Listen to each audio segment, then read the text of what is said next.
Friends, welcome to Yazhini சமையல். இன்னைக்கு நம்ம கரம் மசாலா எப்படி அரைக்கிறதுன்னு பார்க்கலாம். அதுக்கு முன்னாடி நம்ம சேனலை ஃபர்ஸ்ட் டைம் பார்க்குறவங்க சப்ஸ்கிரைப் பண்ணிக்கோங்க. கூடவே இருக்க பெல் ஐக்கானை கிளிக் பண்ணி ஆல் செலக்ட் பண்ணுங்க ஃப்ரெண்ட்ஸ். வாங்க வீடியோக்குள்ளே போகலாம். தேவையான பொருட்கள் பார்த்துடலாம். 2 ஸ்பூன் சோம்பு எடுத்து வச்சுருக்கேன். 20 போல் ஏலக்காய் எடுத்து வச்சுருக்கேன். இது பட்டை பெருசு 2ஆக உடச்சி வச்சுருக்கேன். ஒரு பெரிய பட்டையாக இருந்தால் 2ஆக உடச்சி எடுத்துக்கோங்க. 1 ஸ்பூன் கிராம்பு எடுத்திருக்கேன். 1 ஸ்பூன் சின்ன சீரகம் எடுத்திருக்கேன். 1 ஸ்பூன் மிளகு. நான் உதிரியை எடுத்திருக்கேன், நட்சத்திர சோம்பு. நீங்கள் முழுசாக இருந்துச்சுன்னா ஒரு 8 நட்சத்திர சோம்பு எடுத்துக்கோங்க. அப்புறமா இது சாவித்திரி பூ. இந்த பூ இருந்தால் சேர்த்துக்கோங்க, இல்லைன்னா ஆப்ஷனல் தான். 3 பிரியாணி இலை. இப்போ இது எல்லாத்தையும் நம்ம ஒரு பேனில் போட்டு லைட்டாக சூடு பண்ணி எடுத்துடலாம். வாங்க.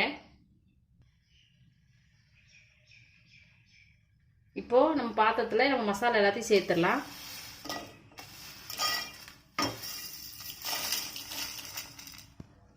இந்த மசாலாலாம் ரொம்ப கரிஞ்சிடக்கூடாது, லைட்டாக சூடானா போதும். ஏன்னா சூடானா தான் நம்மளுக்கு ஃபைன் பவுடராக கிடைக்கும்.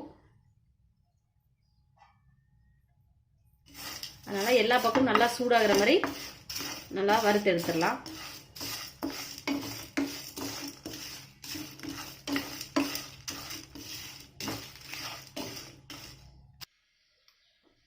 இப்போ எல்லாம் நல்லா வறுபட்டுருச்சு. கையில் தொட்டு பார்க்கும்போது நல்லா சூடாக இருக்குது. கை பொறுக்கிற சூட்டில் ஆஃப் பண்ணிடலாம்.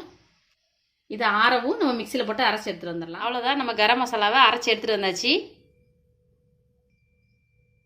நம்ம இந்த கரம் மசாலாவை பிரியாணி, அப்புறம் மட்டன், சிக்கன், நம்ம வீட்டில் நான்வெஜ்ஜுக்கு எதுக்கெல்லாம் கரம் மசாலா யூஸ் பண்ணுவோமோ அதுக்கெல்லாம் இதை போட்டோம்னா நல்லா டேஸ்டியாக வாசனையாக ரொம்ப இதே அளவுகளோட இந்த மசாலா அரைச்சி பாருங்கள், ரொம்ப அருமையாக இருக்கும். நம்ம வீடியோ பிடிச்சிருந்தா நம்ம சேனலுக்கு லைக் பண்ணுங்கள், கமெண்ட் பண்ணுங்கள், சப்ஸ்கிரைப் பண்ணுங்கள்.